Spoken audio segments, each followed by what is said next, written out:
오늘도 우리 함께하는 줄 믿습니다. 출애굽기 31장 이제 하나님께서 가르쳐 주신 모든 것들을 만들기 위해서 유다 지파 훌의 손자 우리의 아들인 보사렛을 지명했다 말씀하고 계시는 걸 보게 되어져요. 우리가 흔히 이런 말 합니다. 모든 게 다 경제 문제다. 그래서 요즘 우리 시대는 물질 중심 문명을 사회가 되다 보니까는 모든 문제가 경제 문제하고 연결이 된다고 이야기하죠. 그런데 사실은 이 경제 문제를 푸는 건 누구예요? 사람입니다. 사람. 하나님이 일하시는데 누굴 통해서 일하셔요? 사람 통해서 일합니다. 경제, 정치 모든 게 다 마찬가지인 게 사람. 그래서 인사가 만사라고 그러죠. 자, 하나님께서 이스라엘 백성들을 출애굽시킬 때 지도자 모세를 세우셨어요. 그렇죠? 모세를 세우셔서 이스라엘 백성들을 불러내십니다. 불러내시고 시내산에 모으셔서 이제 하나님 나라 백성으로 완전히 개조하십니다. 새롭게 만드시는 거예요. 그래서 우리가 잘 아는 것처럼 십계명 주셔요. 이게 뭐예요? 윤리. 그래서 도덕법을 주셔요. 그 다음에 시민법. 이스라엘 백성들이 삶 속에서 지켜야 될 말씀들을 주십니다. 그 다음에 제사법을 주십니다. 그래서 율법이라고 이야기할 때는 도덕법, 시민법, 제사법이 다 포함이 되어서요. 제사를 드리는데 필요한 모든 도구들을 설명하셨어요. 그렇죠? 심지어는 이제 향을 피우는 것까지 앞에 30장까지 이야기가 쭉 나오게 되어져요. 그런데 이제 31장에서 중요한 건 이제 하나님이 모든 것을 명령하셨으니까 어떻게 해야 돼요? 실천해야 됩니다. 만들어야 됩니다. 그런데 이제 이것을 누가 만들 것인가? 누군가 나서서 해야 되잖아요. 모세가 이스라엘 백성들을 인도했던 것처럼 하나님이 이스라엘 백성들에게 제사법을 명령하시고 그것을 실행하도록 가르쳐 주셨는데 그 가르쳐 주신 모든 것들을 만들 수 있는 누군가가 필요한 거예요. 그래서 결국에는 인사, 누구를 세우느냐가 핵심적인 문제가 되었어요. 그런데 오늘 보세요. 누가 세워졌다고요? 보사렛. 보사렛은 그런데 여기 족보가 있어요. 어느 지파? 유다 지파. 누구의 손자? 훌의 손자. 우리의 아들 보사렛. 그랬는데 여러분 여기서 우리가 아는 사람의 이름이 나옵니다. 자, 유다 지파 누구라고요? 유다 지파 누구? 훌. 훌 이 사람 어디서 나와요? 모세가 손 들고 기도할 때 누가 두 사람 아론과 훌. 아론과 훌 기억하시죠? 아론은 모세 형. 그럼 훌은 누굴까요? 천한매부지간이. 그러니까 다 이게 연관이 되어 있죠. 그런데 바로 그 훌의 손자예요. 훌의 손자. 그러니까 영적으로도 하나님 앞에 쓰임받는 가문이 또 쓰임받아요. 이게 놀라운 일이에요. 성경에 보면 거역하는 집안은 맨날 거역해. 충성하는 집안은 매일 충성해. 그런데 이게 개인만 그런 것이 아니라 대대로 그래요. 그래서요. 하나님 앞에 잘 세워야 된다니까요. 왜 그렇게 되겠어요? 자식이 누굴 보고 배우는 거예요? 부모 보고 배우는 거예요. 결국 하나님 앞에 누가 쓰임받느냐라고 물어볼 때 신앙의 명문가정이 쓰임받는데 결국에 그 신앙의 명문가정은 누가 만드느냐? 부모가 노력하지 않으면 안 된다는 거예요. 모세가 손들고 하나님 앞에 기도할 때 한쪽 팔을 받치게 되어지는데 그렇죠? 쉬워요? 안 쉬워요? 안 쉬워요. 쉽지 않습니다. 두 손도 모세도 어렵지만 그 양쪽을 받치고 있는 아론과 훌도 쉬운 게 아니에요. 여러분 그럼 아론과 훌도 누가 받쳐줘야 되지 않겠어요? 그렇잖아요. 모세는 받쳐줬으니까 이제 여기다 얹혀놓고 하는 거예요. 하나님 앞에 우리가 충성해야 됩니다. 부모가 충성하는 걸 보고 자식이 충성하는 거예요. 본인은 충성한다 그러지 하지만 매일 불평불만하면 그걸 듣는 자식들이 충성하지 못해요. 그래서 우리가 실패하는 거예요. 자녀들 앞에서는 좋은 말 해야 돼요. 내가 교회 열심히 봉사하니까 하나님이 복 주셨다, 은혜 주셨다, 이야기를 끊임없이 해야 됩니다. 믿음은 그냥 되는 게 아니에요.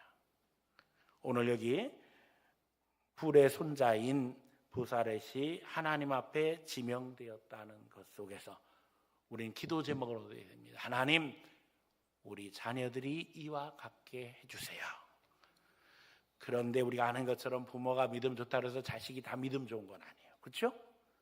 그래서 또 기도 제목이 또 나오는 거예요. 여기 보니까는 3절에 하나님의 영을 어떻게? 그에게 충만하게 하여. 자, 믿음의 가정도 중요하지만 더 중요한 건 뭐예요? 성령 충만해야 된다는 거예요. 성령 충만. 이거는 주의 일에 있어서 변함없는 원칙입니다. 그래서 성령 충만하게 하시니 성령 충만하면 어떤 일이 벌어지는 거예요? 지혜와 총명과 지식과 여러 가지 재주를 허락하신다는 거예요.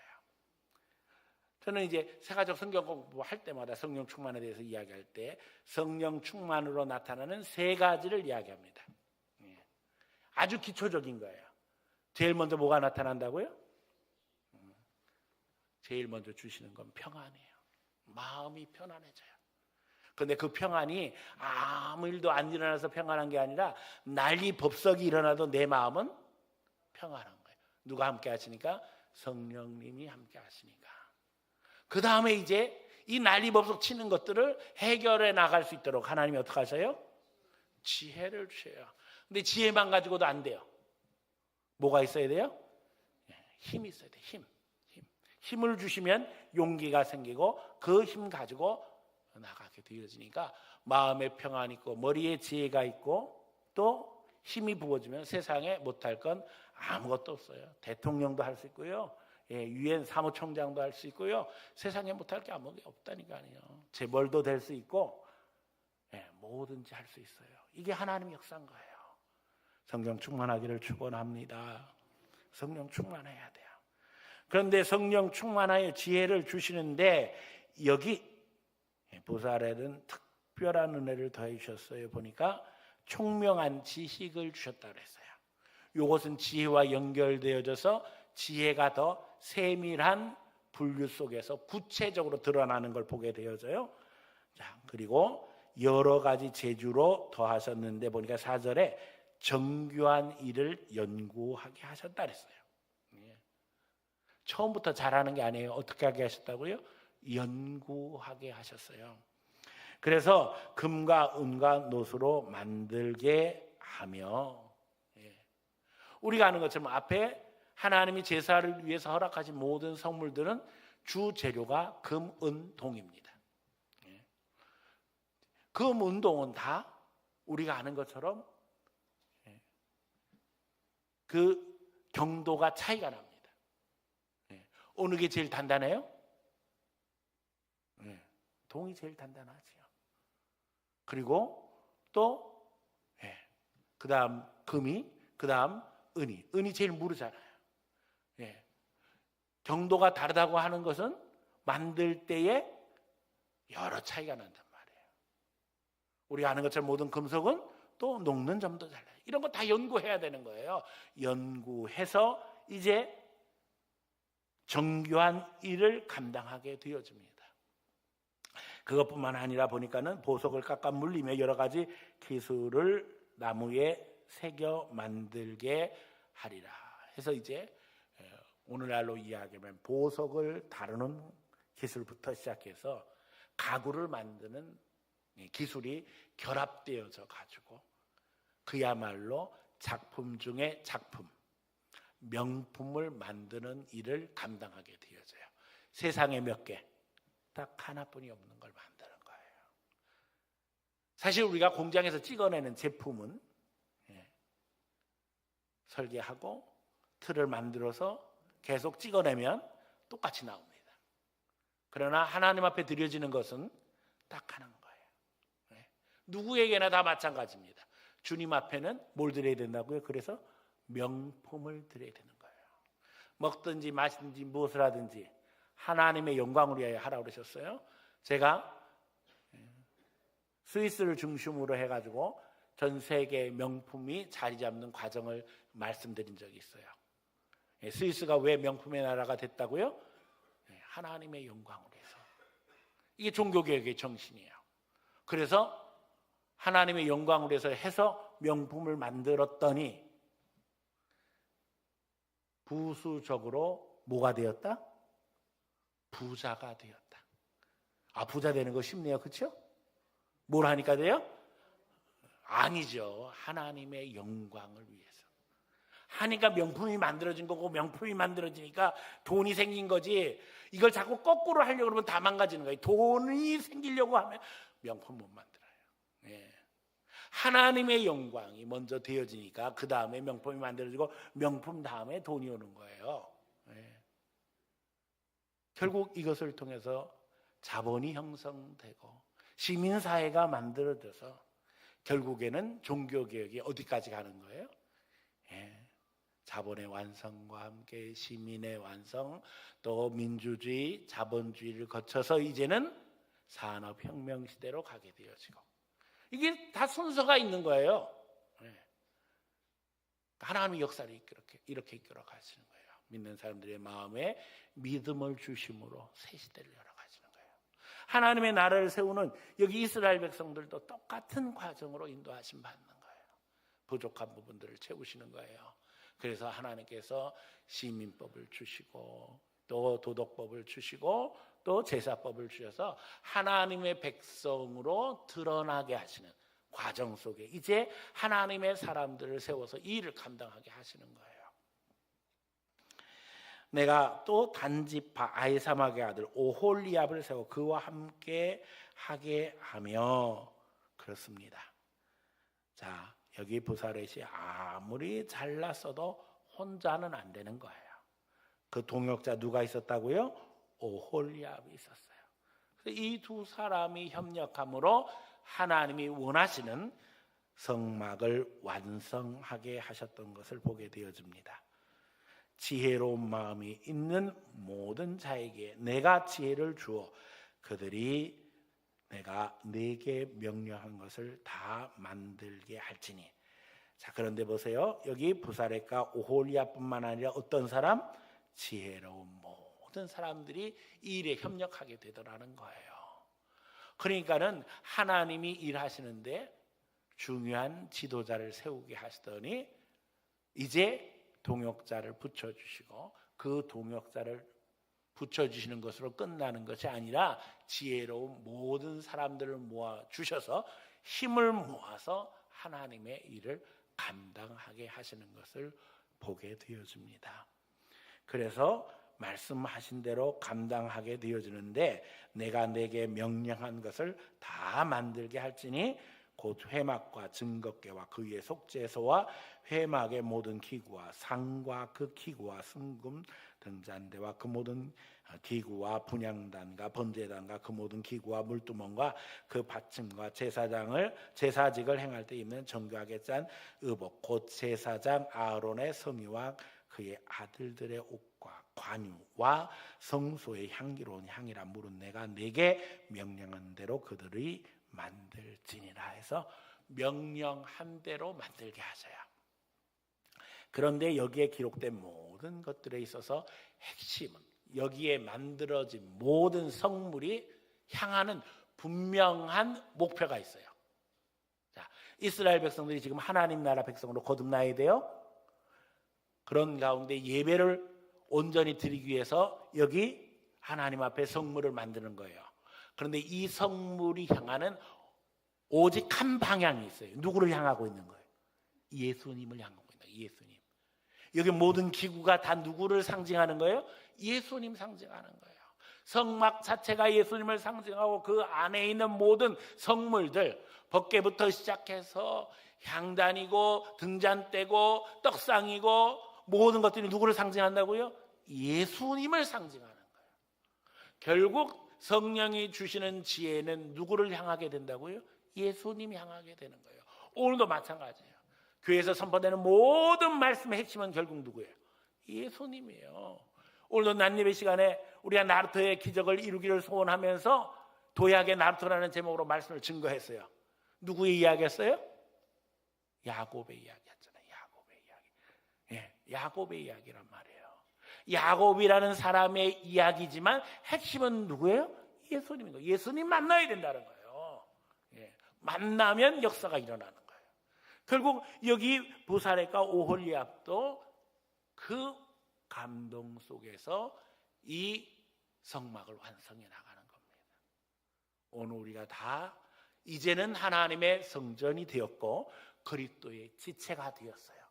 그러므로 우리도 오늘 오홀리압이나 부사렛 또 그 동역자들과 다 똑같은 것이 우리의 마음에도 누가 늘 계셔야 되는 거예요? 예수님 계셔야 돼요. 예수님의 정신으로 실천하면서 예수님이 머리가 되신 예수님의 공동체를 만드는 것이 오늘 우리의 사명입니다. 우리는 그 지체인 거예요. 손 역할을 하는 사람이 있고 발 역할을 하는 사람이 있고 눈 역할을 하는 사람이 있고 각각 자기 사명이 다 있어요. 근데 여기서 자기 사명을 제대로 모르면 맨날 딴 생각하고 시험 들고 속상하고 안타까운 거예요. 손이 자기는 발로 노릇하겠다 이러면 난감하지요. 발이 자기는 손하고 싶다 그래서 바꿨어요. 여러분 상상원해요. 발이 손에가 있고 손이 발에가 있으면 그게 뭐예요? 괴물. 그럼 교회를 괴물로 만드는 거예요. 자기가 자기 사명 따라가지 못하고 남 하는 거 보고 그게 좋아 보여서 그거 하고 싶어가지고 바꾸자 그래서 진짜 바꾸는 일 벌어지면 큰일 난다니까요. 목사는 목사가 감당해야 할 일이 있고 장로는 장로가 감당해야 할 일이 있고 집사는 집사가 감당해야 될 일이 있고 권사는 권사가 할 일, 또 전도사는 전도사 할 일이 다 있어요. 그걸 잘 주시는 사명 따라 감당하게 되어질 때 아름다운 공동체가 이루어지게 되어지고 주신 명령 따라서 순종함으로 거기에 하나님 나라가 임하게 되는 줄 믿습니다. 결국 예수 그리스도를 통한 예수 그리스도의 정신으로 무장하고 교회가 예수님의 공동체가 되어지면 세상에 나가서 하나님 나라 역사를 이루게 되는 거예요. 능력이 나타나는 거예요. 예수 이름 권세가 나타나는 거예요. 그럼 거기에 마귀는 떠나가고 하나님의 나라가 임함으로 말미암아 주님이 주시는 치유와 회복 능력이 나타나는 겁니다. 저는 오늘 우리가 다 이와 같기를 축원합니다. 오늘 난예배 시간에 우리가 그야말로 예수 사랑의 나루터가 되어져서 많은 사람들이 강을 건너기를 소원하면서 과거를 뒤로 하고 이제는 하나님 앞에 축복의 땅으로 가기를 소원할 때에 우리는 어떤 사람이 되어야 돼요? 도와주는 사람이 되어야죠. 섬기는 사람이 되어야죠. 그들에게 유익을 주는 사람이 되어야죠. 그런 가운데 하나님 앞에 폭발적인 능력의 역사가 나타나는 거예요. 하나님의 계획은 너무나도 놀랍습니다. 저는 늘 질문합니다. 하나님은 어떤 분이라고요? 더 좋은 걸 채워주시는 분이에요. 우리가 뭐가 예뻐서 더 좋은 걸 채워주시겠어요? 우리를 통해서 주님의 뭐가 있다고요? 계획이 있다니까요. 주님은 계획을 가지신 분이에요. 그 계획이 뭐예요? 다른 사람을 저들을 어떻게 하려고? 온전케 하려고. 온전케 한다는 게 뭐예요? 예수 믿어서 하나님 백성 되게 하는 거예요. 주님은 오늘도 우리를 통해서 일하시기 원하셔요. 부사렛 오홀리압이 부름 받을 때 자기만을 위해서 부름 받은 거 아니에요. 자기 영광을 위해서 자기 재주 뽐내게 하려고 하나님 부르신 거 아니에요. 하나님 앞에 이스라엘 백성이 전부 다 온전한 예배의 공동체로 세워져서 구원의 역사를 증거하게 하시기 위한 도구로 그들을 부르셨습니다. 오늘 우리를 부르신 이유를 정확하게 점검하면서 자기 자리를 찾고 그 가운데 하나님의 역사를 이루는 하나님의 자녀들이 되어야 될 줄로 믿습니다. 우리는 9월 무슨 달을 보내고 있어요? 전도의 달입니다. 전도의 달. 여러분 눈을 크게 뜨고 전도할 사람들을 찾기 원합니다. 하나님 앞에 내 주위에 불신 영혼들을 찾고 또 그들을 위해서 기도하기 원합니다. 기도할 때 그냥 기도하는 게 아니고 뭐로 도우라 그랬어요? 기도 제목을 얻자 그랬어요. 기도 제목을 얻고 기도하고 그 다음에 도전하면 됩니다. 변화가 있든 없든 결론은 똑같다고 그랬어요. 무조건 교회 와라. 함께 기도하자. 하나님이 책임져 주신다. 하나님 책임 안 져주실 수가 없어요.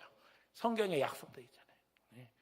기도하면 두세 사람이 모여서 예수 이름으로 기도하면 하나님이 응답하셔요. 함께 하셔요. 우리 그걸 믿습니다. 오늘 그래서 우리가 소그룹으로 열심히 모이고 함께 기도하고 전도 대상자를 찾고 기도 제목을 모으며 믿음의 사명을 감당하게 되는 것입니다. 뒤이어서 나오는 31장 후반부는 안식일을 지키라는 말씀입니다. 이는 나와 너희 사이에 너희 대대의 표징이니 나는 너희를 거룩하게 하는 여호와인 줄 너희가 알게 함이라. 자, 이 안식일은 뭐라고요? 표징. 그런데 이 안식일을 통해서 하나님이 우리를 어떻게 하게 하신다고요? 거룩하게 하신다는 거예요. 많은 사람들은 하나님 앞에 예배함으로 말미암아 하나님이 좋아하시고 하나님이 기뻐하시고 하나님께만 좋은 일 하는 줄로 생각하는데, 하나님이 원하시는 뜻은 분명하지만 하나님이 원하시는 뜻은 하나님만 영광 받으시고 하나님만 사람들에게 사랑받는, 그게 하나님의 목표가 아니에요. 하나님은 그 안식일을 통해서 우리를 어떻게 하기를 원하신다고요? 거룩하게. 하나님이 은혜를 채워주심으로 말미암아 하나님의 백성으로서 차별화될 수 있도록 능력을 주신다는 거예요. 그러니까 일주일 동안 우리가 세상에 살면서 세상에서 똑같이 불신자들과 살잖아요. 이게 너무나도 희한한 것이 오염이 너무 쉬운 거예요. 죄의 오염은 너무나도 쉽게 되는 거예요. 여러분, 우리가 흰옷 입고 다니면 잠깐만 나갔다 와도 오염됩니다. 그렇죠? 멀리서 있을 땐 잘 몰라요. 그런데 가까이서 자기 옷 들여다보면 금세 여기 묻었고 여기 묻었고 여기 묻었고, 그렇잖아요. 밥 먹고 오면 금세 김치 여기 튀고 저기 튀고, 그래가지고서는 잠깐 입었다 또 벗어야 되고. 흰옷 특징이잖아요. 오염된단 말이에요. 왜요? 깨끗하니까, 하얘니까. 우리 예수 믿는 사람들도 세상에 살아가면 그럴 수뿐이 없다는 거예요. 그래서 어떻게 해야 되는 거예요? 주일날 주님 앞에 와서 하나님의 은혜로 공급받아야지 우리가 거룩하게 되는 거예요. 그러니까 안식일은 휴식일 뿐만 아니라, 여러분, 휴식이 중요한 게 아니에요. 휴식보다 더 중요한 게 뭐예요? 하나님의 은혜로 체험받는 게 중요한 거예요. 쉬는 게 더 중요하면, 여러분 생각해 보세요. 쉬면은 회복된다고 사람들은 착각해요. 하지만 월요병이 있습니다. 월요병이 뭐예요? 쉬니까 더 피곤해. 희한하죠? 쉬니까 피곤하지 않아야 되는데 쉬니까 더 피곤해요. 그리고 마음속에 어떤 생각이 들어요? 더 쉬었으면 좋겠어요. 이게 인간이라는 거예요. 그런데 하나님은 거기서 분명하게 우리 삶에 누를 정해 놓으신 거예요. 하나님 앞에 예배함으로 우리가 어떻게 된다고요? 회복되는 거예요. 하나님의 은혜로 체험받는 거예요. 하나님을 닮아 거룩한 백성으로 인간의 존귀성이 드러나고 인간의 축복이 증거되어지는 거예요. 인간은 짐승하고 다릅니다. 그렇기 때문에 영적 존재이기 때문에 우리는 안식일을 지켜야 한다. 물론 이제 신약을 사는 성도들은 예수 그리스도의 부활을 통해서 주일을 지키게 되었습니다. 이 주일은 안식일의 성취입니다. 이제는 진정한 안식, 예수 생명의 능력 가운데 사망 권세 있지 아니하고 생명의 은혜 속에 우리가 들어왔기 때문에 안식일을 지키게 됩니다. 이 주일을 지키게 됩니다. 주일을 통해서 이제 부활의 능력을 덧입게 되어집니다. 거룩한 백성으로 하나님 앞에 우리를 세워나가게 되어집니다. 주님이 말씀하십니다. 그날을 더럽히는 자는 모두 어떡하라고요? 14절, 죽일지며 그날에 일하는 자는 모두 그 백성 중에서 그 생명이 끊어지리라. 아주 무서운 말씀을 하시는 거예요. 안식일에 일하는 사람은 하나님 입장에서는 살 가치도 없다, 이 말씀하시는 거예요. 왜냐하면 사나마나 그 인생은 힘든 인생, 헛된 인생, 마귀 지배 아래 살아가는 인생일 뿐이 없다는 거예요. 하나님은 세상을 만들어 놓으시고 분명하게 이 세상에서 하나님의 복을 누리면서 살아가는 법칙을 정해 놓으셨어요. 그게 바로 여기 안식일인 거예요. 일주일에 한 번씩 하나님 앞에 나와서 예배함으로 말미암아 하나님의 은혜를 덧입는 것을 통해서 하나님의 백성으로서 존귀함을 배우게 되어지고 다시금 힘을 얻게 되어지고 그걸 통해서 세상에 나가서 6일 동안 힘있게 살아갈 수 있도록 만들어 놓으신 거예요. 근데 그게 빠져버리면 어떻게 되어지는 거예요? 인간은 인간의 존귀함을 잊어버리게 되어지고 짐승처럼 되어지면 그 다음에는 싸우고 미워하고 날마다 지옥 같은 삶을 살아가는 거예요. 그러니까 삶의 의미가 없어지는 거예요. 사나 죽으나 똑같은 거예요. 영적으로 보면 영적으로 보면 더 비참하죠. 그러니까 차라리 죽여라. 하나님 그렇게 말씀하신 거예요. 얼마나 충격적인 말이에요. 그러면서 엿새 동안은 15절에 어떻게 하라고요? 일할 것이나 일곱째 날은 큰 안식일이니 여호와께 거룩한 것이라. 안식일에 일하는 자는 누구든지 반드시 죽일지니라. 이같이 이스라엘 자손이 안식일을 지켜서 그것으로 대대로 영원한 언약을 삼을 것이니 이는 나와 이스라엘 자손 사이의 영원한 표징이며 나 여호와가 엿새 동안 천지를 창조하며 일곱째 날에 일을 마치고 쉬었음이니라 하라. 사람들이 물어본다는 거예요. 왜 안식일에 쉬지요? 그때 주님 말씀하시는 거예요. 하나님이 6일 동안 천지 창조하시고 7일 때 쉬셨기 때문에 우리도 그렇게 한다. 우리는 누구기에? 하나님의 백성이기에, 하나님의 자녀이기에 그 쉼, 그 안식일을 지키는 그것이 표징이라는 거예요. 그 표식이 된다는 거예요. 다른 사람들과 하나님의 백성을 구별하는 표식이 된다는 거예요. 저 사람은 주일날 교회 가네. 그럼 그 사람은 하나님의 백성인 거예요. 예배에 참여하네. 저 사람은 하나님 믿는 사람이네. 구별이 된다는 거예요. 자, 이제 오늘 우리 시대는 주 며칠 근무예요? 지금 5일 근무가 됐어요. 그리고 심지어는 이제 4.5일 근무를 하자 그래서 이제 법안을 만들자고 하고, 심지어는 개그맨이 인구 다 주는데 어떻게 할 거냐 그래서 논란이 되기도 하고, 경제연구소에서 연구를 해서 이게 4.5일을 하게 되면 우리나라에 어떤 영향이 파급될 것인가, 뭐 이런 이야기들이 나오기 시작했습니다. 그런데 5일을 이야기하고 심지어는 지금 4.5일을 얘기하는데 4일을 얘기하는 사람들도 있어요. 이렇게 된 데는 사실은 영적인 배경이 있습니다. 여러분, 우리는 주일을 쉽니다. 그런데 지금도 안식일을 지키는 사람들이 있어요. 그들이 누구일까요? 유대인들이에요. 신약은 안 믿고 구약만 믿는 유대인들은 지금도 주일을 지키지 아니하고 토요일을 안식일로 지켜요. 그러니까 세상 예수 믿는 모든 사람들이 주일 지킬 때 그 사람들은 안식일을 지키니까 그 사람들은 주일날은 일하고 안식일은 쉬고 싶지요. 네. 그런데 6일을 쉬는 상황에서 그게 돼야 안 돼요. 6일을 일하는 상황에서는, 그 사회에서는 안 됩니다. 그럼 뭐라고 얘기해야 돼요? 5일 하자고 이야기하는 거예요. 5일이라면 이틀을 쉬잖아요. 그럼 주일 쉬고 그 다음은 토요일 날 쉬자고 하는 거예요. 아니, 세상에 이게 이상하잖아요, 여러분. 일주일에 닷새를 일해야 된다면 한 3일이라고 쉬고 또 3일이라고 쉬고 이러면 되잖아요. 그렇죠? 그러니까 토요일 안 쉬고 제 생각에는 인간적으로 한 수요일이나 목요일날 쉬면 더 좋을 것 같은데? 그렇죠? 왜 사람들이 그 얘기를 안 하는지 모르겠어요. 아니, 3일이라고 쉬고 3일이라고 쉬지 꼭 이틀을 붙여서 쉬어야 되는 법이 어디 있어요? 여기 비밀이 있는 거예요. 이 전략이 있는 거예요. 유대인들이 자기들 안식일 쉬고 싶어서 이렇게 만든 거예요. 왜요? 유대인들이 경제적 영향력이 미국 안에서 크니까 이거 다 부추겨서 분위기를 만들어서 이렇게 해서 성공한 거예요. 그랬더니 금요일 날 쉬는 사람들이 있습니다. 자, 그 사람들은 언제 쉬었으면 좋겠어요? 금요일 날. 유대인들이 보니까는 이틀 쉬자고 그래서 토요일 날 쉬네? 그럼 우리는 언제 쉬자고? 왜? 며칠이라 하자고? 4일만이라고 하자고 그러면 되잖아요.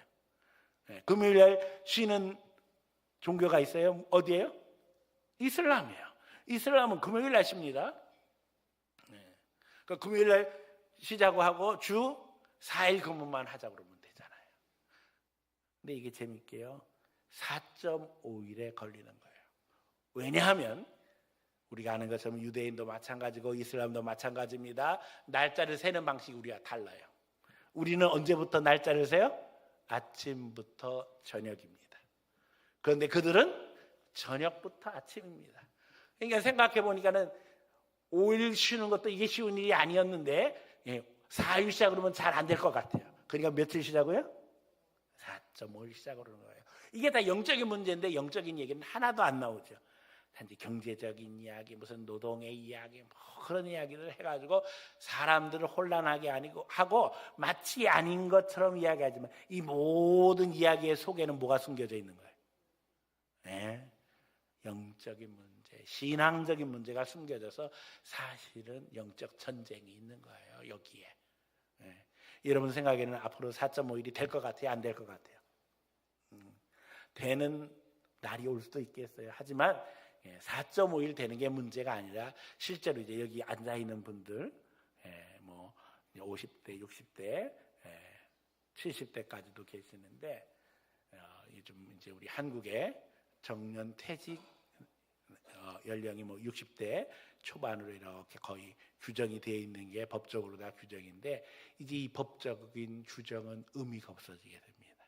그렇죠? 현실적으로 의미 없어졌죠. 그 연령이 지나도 모든 사람들은 뭐라고 이야기해요? 직장에 가고 싶다, 안 가고 싶다? 가고 싶다. 나이가 들었는데도 일하고 싶다, 일하지 않고 싶다? 일하고 싶다. 지금 이제 문제는요, 뭐 AI니 로봇이니 그래가지고 사람의 일자리는 없어진다고 하는데 사람들은 나이가 들수록 다 똑같이 이야기합니다. 계속 직장에 일하고 싶다. 이건 단지 경제적인 문제가 아니에요. 왜요? 일을 안 하니까 어떤 일이 벌어진다는 걸 안 거예요? 소일거리가 없으면 사람이 이상해지는 거예요. 소일거리가 자기 직장이 없어지고 소일거리가 없어지면 어디 가나 깍두기뿐이 안 되는 거예요. 어디 가나 구박만 받는 거예요. 왜 그러고 서 있느냐고. 이런 소리만 듣게 되는 거예요. 그러니까 사람들이 이제 깨달아가는 거예요. 왜냐하면 이전에는 이런 세대가 없었던 거예요. 인류 역사상 우리가 지금 처음 체험하는 거예요. 대한민국에서 못 살다가 좀 잘 살게 되어졌는데 이제 안정이 되어져서 보니까는 우리 국민들의 이 생명 연장이 급속히 늘어나면서 옛날에 같으면 다 지금 산에 가서 있어야 될 분들이 다 앉아 있는 거예요. 살아서 막 움직이는 거예요. 그렇죠? 그러면서 70대, 80대, 90대, 100세 건강하셔요. 이제 앞으로 여기 50대는 아마 120세를 살지도 몰라요. 앞으로 70년 더 살아야 될지도 몰라요. 이게 이제 현실이 바뀌어지면서 사회에서 생각하는 것들이 차원이 달라지기 시작했어요. 정부에서 이야기하는 것보다 국민들이 더 똑똑합니다. 정부에서는 4.5일을 이야기하는데 국민들은 평생 직장을 얘기하는 상황이 된 거예요. 근데 성경은 이야기하는 거예요. 이런 이야기 저런 이야기 다 쓸데없다는 거예요. 일주일에 하루는 쉬어야 된다. 왜? 너는 하나님 백성이기 때문에. 그리고 또 중요한 얘기가 나오는 거예요. 6일은 어떻게 하라고요? 일해라. 아니 정부에서 5일이라고 하는데요. 그럼 집안일 하면 되지. 그렇잖아요. 집안일은 일 아니에요. 일해라. 놀러 다닐 궁리만 하지 말고 일해라. 뭐 어떤 분은 이야기할지 모르겠어요. 놀러 다니는 것도 사실은 일이에요. 저는 하나도 안 기쁘지만 그냥 가자고 난리를 쳐서 끌려다니고 있어요. 이것도 집안일이에요. 이러시는 분이 있을지 모르지만 성경은 이야기하는 거예요. 노동해라. 노동. 요즘 우리 시대는 노동자의 권익이 강조되고 있습니다. 그러나 하나님 앞에 노동은 축복이에요. 그리고 하나님이 이야기하시는 거예요. 하나님도 6일 동안 일하시고 그 6일의 노동을 통해서 세상은 창조되었다. 너희가 하나님의 백성인즉 6일 동안 일해라. 결국 우리는 하나님의 자녀이기 때문에 6일 동안 일함으로 말미암아 세상을 역동적으로 만들어야 할 사명이 있습니다. 오늘 이 사명 속에서 하나님께 영광 돌리며 그 가운데 믿음의 역사를 이루어야 될 줄로 믿습니다. 그리고 이제 마지막 부분에 하나님께서 모세에게 친히 주셨던 돌판에 대한 이야기가 나옵니다.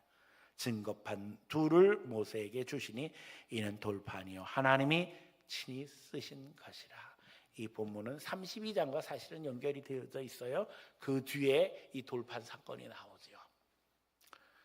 인간의 죄악에 대한 이야기가 나옵니다. 좋은 말씀 주시고 삶의 누를 주셔서 행복하게 살아가기를 원하시고 십계명 돌판까지 친히 만들어 하나님은 우리에게 주시는데 그 다음 사건은 기가 막히게 그지없지요. 여러분, 하나님의 축복을 빼앗기지 않기 원합니다. 하나님이 주신 원칙들을 성경에서 배우면서 실천하기 원합니다. 그러면 누가 책임지시는 거예요? 하나님이 책임지시는 거예요. 너희는 먼저 그의 나라와 의를 구하라. 그리하면 모든 것을 다 너희에게 더하시리라. 하나님의 약속입니다. 오늘도 그 말씀 따라서 하나님과 동행하며 하나님의 약속을 지키며 하나님의 축복을 누리는 성도들 되어지기를 예수님 이름으로 간절히 축원합니다.